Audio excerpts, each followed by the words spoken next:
Hello friends, मी आहे काजल आणि माझ्या यूट्यूब चॅनलवर तुमच्या सर्वांचं स्वागत आहे.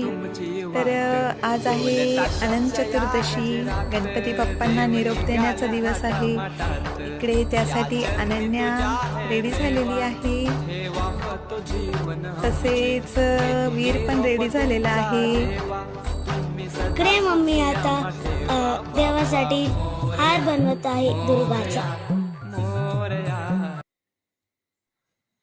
तर मी इकडे दुर्वांचा हार बनवून घेतला आहे बाप्पांसाठी.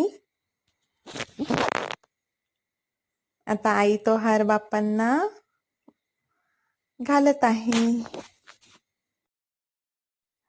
आजचा दिवस अक्षरशः येऊ नये असं वाटतं प्रत्येकालाच, कारण की बाप्पांना आता निरोप देण्याचा दिवस आहे आजचा. तर अशा प्रकारे बाप्पांना पाठवण्याची तयारी झालेली आहे.